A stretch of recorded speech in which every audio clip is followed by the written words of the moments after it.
On today's show, the Houston Rockets unveil their new Hardwood Classic Edition jerseys in remembrance of their days as the San Diego Rockets. We're going to take a look at those, the reaction to those jerseys, as well as taking a look at Alperen Sengun and Usman Garuba and their play currently in EuroBasket, FIBA basketball overseas. We'll take a look at their performances, what they've looked like so far, areas that they need to improve in, takeaways from their respective games, all of that and more coming up right here at Locked On Rockets.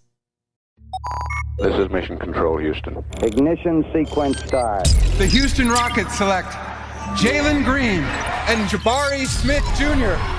T-minus 15 seconds. Guidance is internal. Every time I step on that floor, I'm coming. You're getting somebody who's going to come in with a chip on their shoulder, somebody who's going to come in and compete from day one. 6, 5, 4, 3, 2, 1.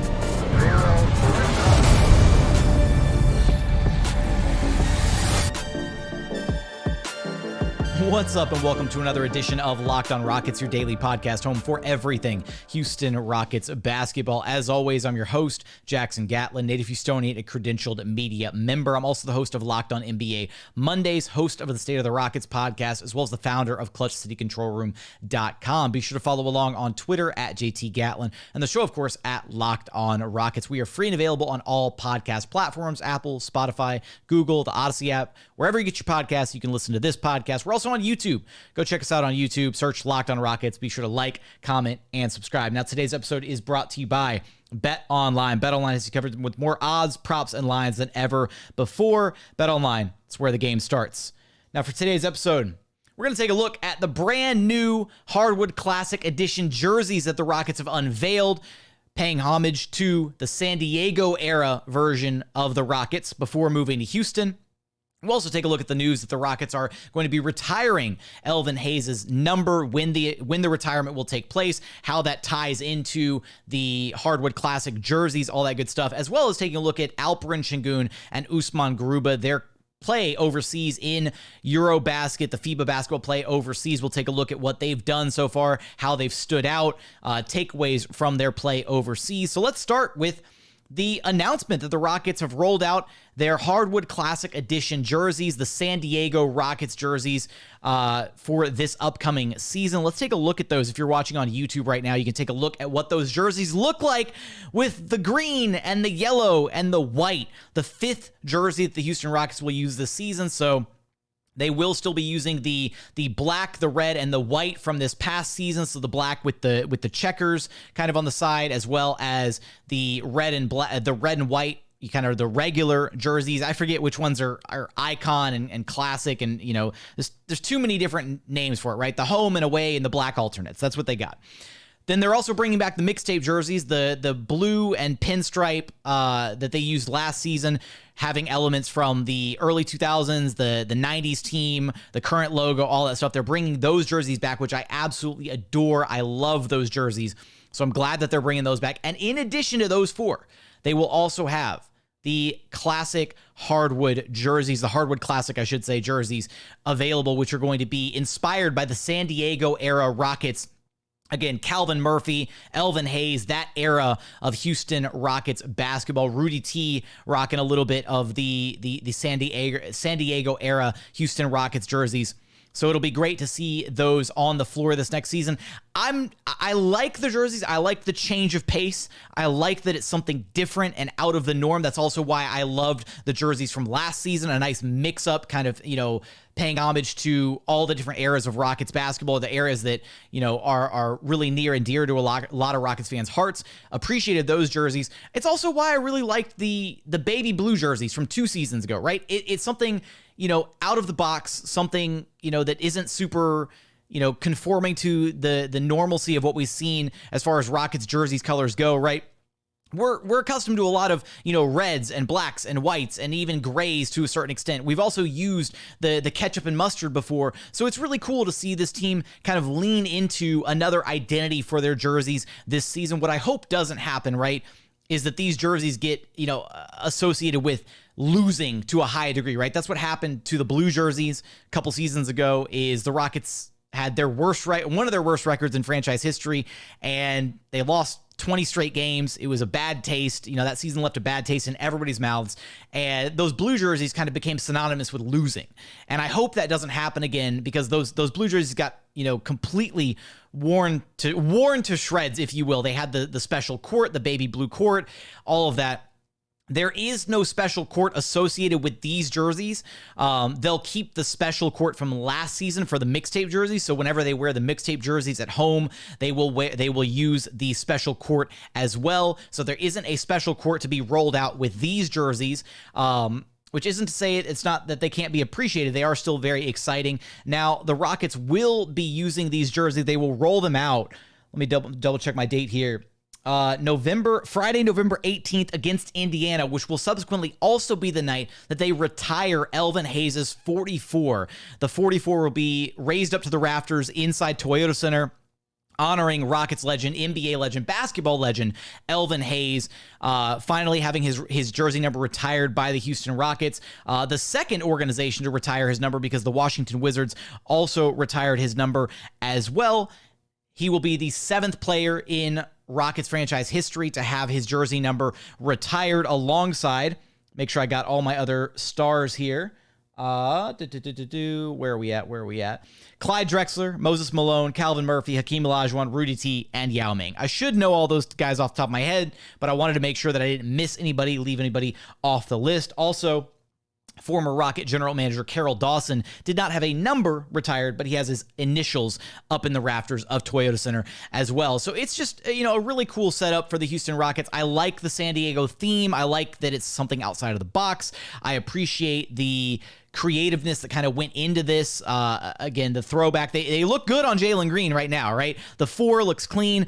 I can't help but look at these jerseys and think a little Seattle, right? It's got some Seattle flair to it. I'm glad that they didn't lean into the fully green jerseys, and I'm glad that they went with the white with the splashes of yellow and green, because otherwise they would have looked very Boston Celtics-y, or potentially like Indiana Pacers-y if they had gone full yellow with the jersey. So I like the white with the green and the yellow accents instead. Let's take a look at what some people are saying as far as Rockets fans are concerned. Let's take a look at some of the reactions to these jerseys so far. So if you're on YouTube, you can see me playing around with some new technology, some new ability to get some stuff on the screen here. So let's take a look at how people are feeling about these jerseys. Let's go. That the jersey, it's not the only hardwood around here. Pause. Mateo, why you got to do this to me? Gowie says he's already purchased the jersey. Diego says the jersey is cool, but the shorts are off. The shorts look kind of cool, I thought, right? With you got the yellow stripe and the green stripe and the second yellow stripe on them. The shorts look kind of dope. There's some disagreement in the comments too. We've got Hayden, who says might be my favorite Rockets jersey of all time. Bobby says I always wanted them to bring these back. I sent in my pre-order already. Aaron says I love it, especially the shorts. So we've already got like 1 for, 1 against the shorts. Isaiah says it's meh. Definitely would have preferred the ketchup and mustards. Chris Firebear with the no talk, the silence emoji, no mouth, can't say anything. Austin says they're drippy. Christian says they're fire. Rob says, not a big fan, but it makes sense with them retiring E's number. At least they're bringing the tapes back, the mixtape jerseys that we alluded to earlier. That's all he asked for. Roosh, huge fan of the show. My buddy over at State of the Rockets podcast says, I like it. TBH, different but cool. I like the color scheme. That's kind of my sentiments right now, right, as well. Different but cool. Maybe in a later episode, I'll have to rank the jerseys as far as their 5 jerseys that they're going to be using this next season. Maybe we'll rank them, or maybe we'll draft some of our favorite jerseys from Rockets history. Maybe not entire Rockets history, maybe from like the last 10 years or so. Maybe we'll have to do that with Ali Khan in an upcoming episode. But that's it for the Rockets jersey announcement. What do you think about the Rockets new jerseys? Let me know in the comments on YouTube. I do read each and every one of those every single day. But for now, we're going to transition into talking about Alperen Sengun Usman Garuba, their play overseas as part of EuroBasket, playing for Turkey and Spain, respectively. We'll take a look at their game, what they're bringing to the table. But first, a quick message from our friends over at BetOnline.net, because BetOnline.net is your number one source for all of your pro and college football betting needs headed into this season. For all the latest football league developments, game matchup, news, podcasts, including this year's opening week slate of games, be sure to head over to BetOnline. BetOnline is also your continued source for all of your sports wagering information, including live betting, esports, and scores. They've got you covered for NBA, which is right around the corner. It's not too far away now. I think we're about 30 some odd days away from the start of training camp, which is going to be exciting. The NBA season a little bit further out than that. But NBA is right around the corner. MLB still going strong. They've got you covered for all your fighting odds, MMA, UFC, boxing, you name it. They've got it over at BetOnline. So for all of the latest odds and developments, head over to BetOnline, check it out, see all the trends in action available to you. BetOnline, it's where the game starts. And continuing on here at Locked On Rockets, your daily podcast home for everything Houston Rockets basketball. Now, I should have said this at the top, but I am rocking another Clutch Fans original shirt, the KPJ shirt with the little KPJ NBA logo on it. Soft, cozy, comfy. If you like these shirts, go check it out in the description. A link to Dave Hardisty's shop, the Clutch Fans shop. There's a discount code in there. You get 10% off anything in the shop. Go check it out if you want any of these awesome shirts. I was wearing the Locksmith Jabari shirt the other day. Got the KPJ on today. Might have to wear the Jalen and Jabari shirt that he's got, which is fantastic. It's the We Got Next shirt. Go check that out. Let's talk a little Alperen Sengun here and his performances so far in EuroBasket. So I've got a couple games worth of stats to pull from here. His latest game against Serbia is mostly the one that I want to talk about, because we've been watching over at Rockets Watch. If you're not following, go check us out on Twitter at Rockets Watch. We're hosting these live overseas games, and there are three, count them, not one, not two, but three triple headers this week with Alperen Sengun for Turkey and Usman Garuba for Spain. You got to come check them out. We host these rooms live. We'll be doing one at 6:30 CST Thursday morning for Usman Garuba, Spain against, I don't even have the schedule pulled up in front of me. It's Spain against somebody at 6:30 in the morning, and then Alperen Sengun and Turkey play at like 9:30. So if you want to come check out those rooms, go follow at Rockets Watch. It's where we share all the room links. You can come check it out. You don't need a cable provider or anything to watch the overseas basketball games. Just tune in, hang out with us. It's always a ton of fun. We get tons of Rockets fans tuning in for those rooms. But Alperen Sengun's had some up and down performances for Turkey so far throughout EuroBasket. But his last game was arguably his best game so far. He posted 17 points. He had 13 rebounds. He had 2 assists. He had 2 blocks in 35 minutes played against Nikola Jokic and Serbia. Turkey wound up losing 72-79. But Al P spearheaded the Turkey comeback alongside Cedi Osman, spearheaded the comeback in the third quarter, started the third quarter, did not start the game. There's some kind of bias, whatever, weird under the table thing going on with Turkey's head coach and another player on their roster where he's the one who's like the veteran of the big man, the big men on the roster. And he winds up starting ahead of Alperen Sengun for the Turkish national team for some reason. It's like a weird, discrepancy in Alp being arguably the best player on Turkey's roster, but another guy's getting the start ahead of him. It's kind of weird. But Alp wound up not starting that game, didn't have a great rhythm in the first half, and then came out in the second half, started the second half, and the defensive tone in the second half was completely different against Nikola Jokic for the Turkish national team.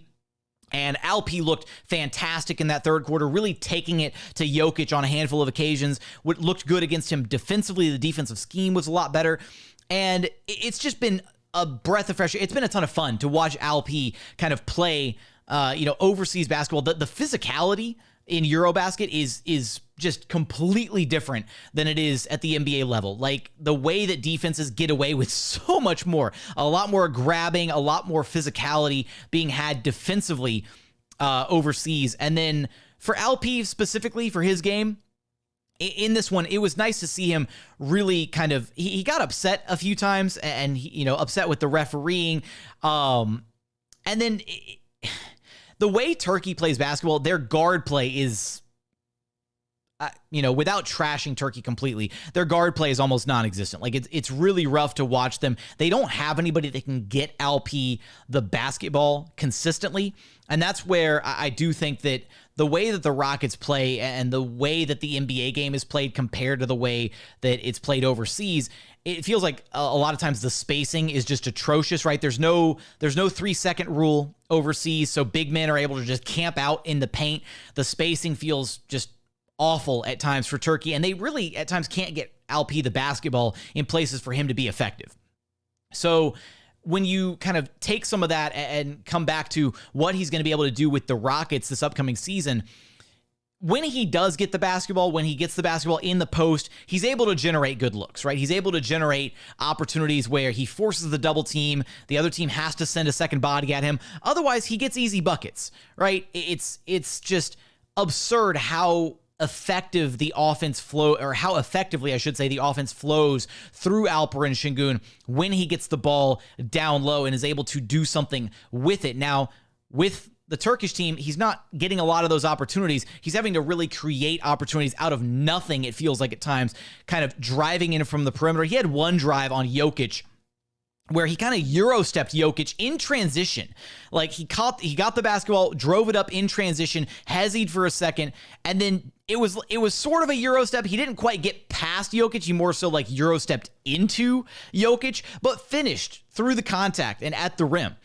And so it's those types of opportunities that are really, promising from LP. And again, this game, posting 17, 13, 2 assists, 2 blocks in 35 minutes played against one of the premier bigs in the NBA, Nikola Jokic.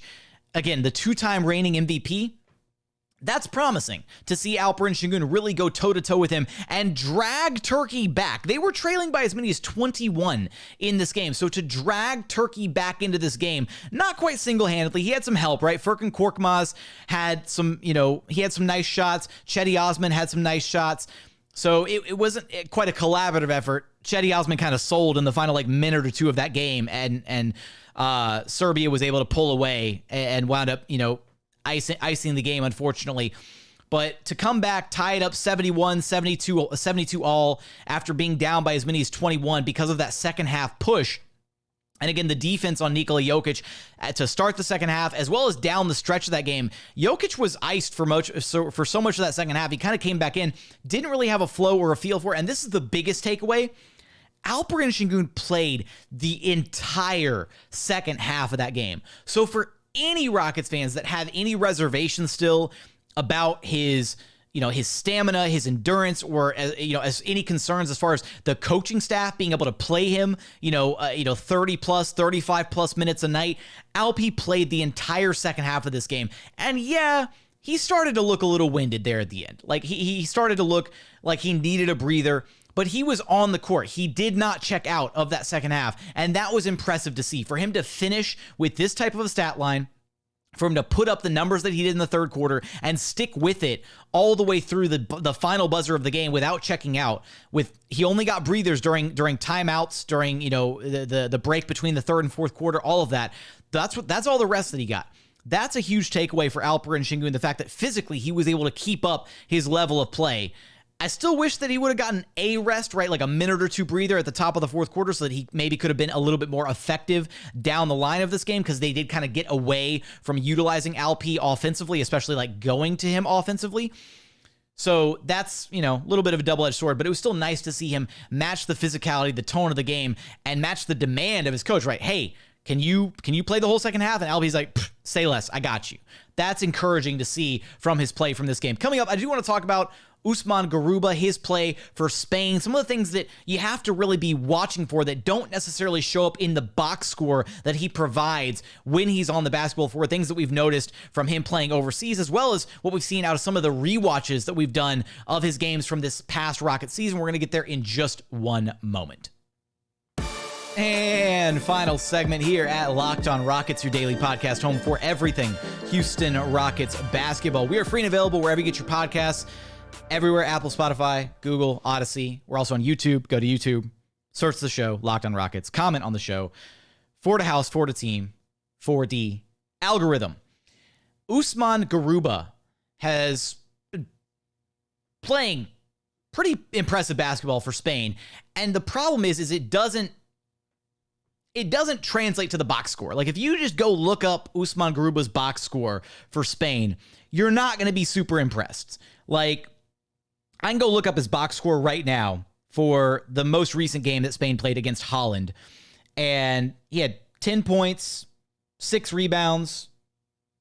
That's it. No assists, no blocks, no steals, no turnovers. That's it. Not a whole lot. 22 minutes of action. But watching what he does on the floor for Spain, and also watching the kind of the difference in how the Rockets utilized him versus how Spain utilizes him offensively is so weird to see. Having done some rewatches of Rockets games from this past season, especially the games where Usman Garuba actually was really impactful, and then seeing how Spain utilizes him offensively, it's kind of a running joke now between myself and Roosh Williams and Dave Hardesty Clutch fans doing these Rockets rewatches for Rockets Watch, where Usman Garuba sets an absurd amount of screens when he's playing for Spain.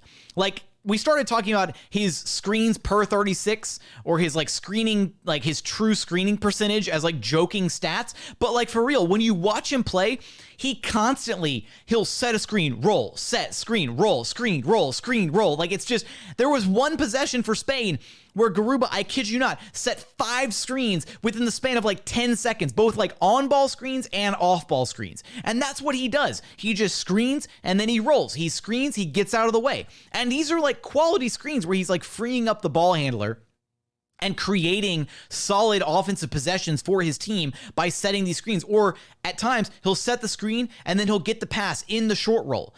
And he makes good decisions. He's an underrated passer. This is something that we've talked about since he was drafted, dating all the way back to his Summer League debut performance, where he was able to hit Armani Brooks for a couple clutch 3-pointers down the stretch of the game against the Portland Trailblazers in Summer League 2 summers ago, right? Not this past summer, last summer.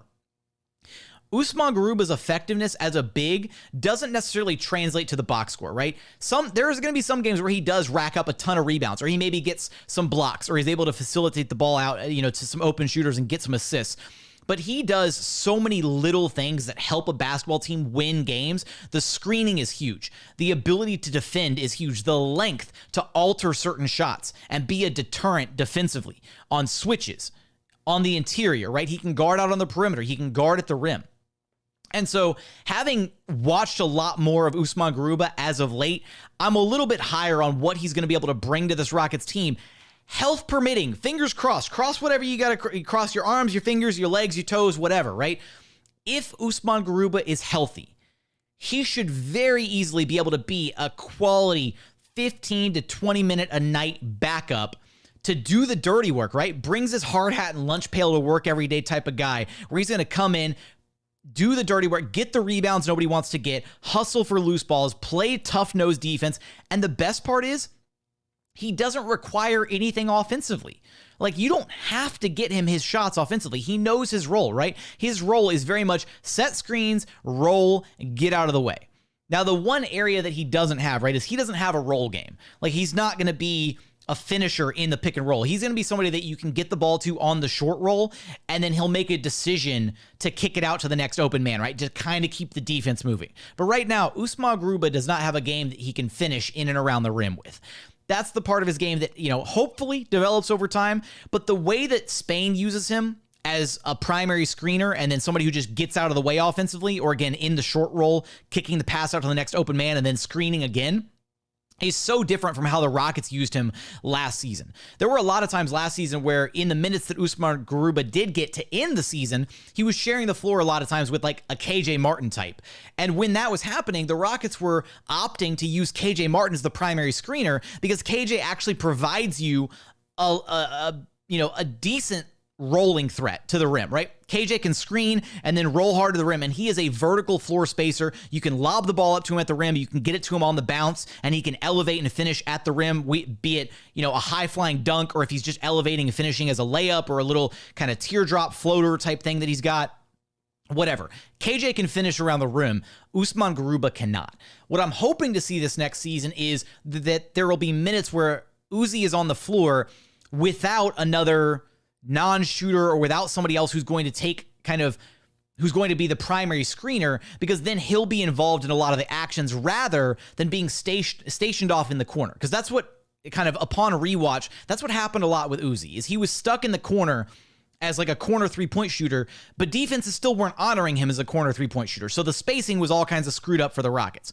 But if you put Usman Garuba out there with a KPJ, a Jalen Green, a Jabari type, you put him out there with shooters on the floor, rather than, lining him up with KJ Martin and, Josh Christopher and guys who are not necessarily three-point threats or outside threats, a Jae'Sean Tate, if you will, to screw up the spacing, he could kind of thrive, right? Having shooters around him, getting him in the short roll, that kind of thing. So I'm curious to see how the Rockets go back to using him offensively this season, especially if they have more shooters around him on the roster. Maybe you line up guys like Garrison Matthews and Jabari Smith in minutes where Usman Garuba is on the floor to try and, space the floor a little bit better and have him still be the primary screener. But for Spain, he screens, he gets rid of the ball, and then he rescreens. And he rescreens, and he screens, and he screens, and he screens.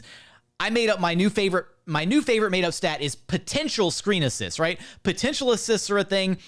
Screen assists are a thing at the NBA level. And those are things that we're going to be tracking a lot of this next season. It's going to be a ton of fun to actually keep track of who has the most potential assists and screen assists this next year, especially with Alperen Sengun in the lineup. Look, screen assists didn't exist when Christian Wood was setting screens to the Rockets because he never set effective screens. They exist now that the Rockets have a quality screener at their starting 5 spot in Alperen Sengun, but I digress. Potential screen assists are throwing together these two real stats and making a new fake made-up stat for Usman Garuba. Essentially, I'm going to track potential screen assists for Usman Garuba this entire season. It's going to be a fun stat to follow. But yeah, those are just some takeaways, some thoughts about Alperen Sengun, Usman Garuba, their play overseas in EuroBasket. Let me know what you've thought about them. Let me know how you feel about Rockets Watch if you tuned into those games. Be sure to tune in for the future games. Again, go follow Rockets Watch on Twitter. That's where we announce all the games, all that good stuff. Let me know how you feel about the San Diego jerseys, because they're kind of growing on me, but I need some time to really kind of process it. Again, maybe we'll rank them coming up here, maybe do a little jersey draft or something like that in an upcoming episode. But as always, thank you so much for checking out the show. If you haven't done so yet, please consider subscribing wherever you listen to your podcast. That's Apple, Spotify, Google, the Odyssey app, free and available on all podcast platforms. We're also on YouTube, so go to YouTube, search Locked On Rockets, like, comment, subscribe, all that good stuff. But as always, thank you so much for watching. Thank you so much for listening. We look forward to having you back right here at Locked On Rockets, your daily podcast home for everything Houston Rockets basketball.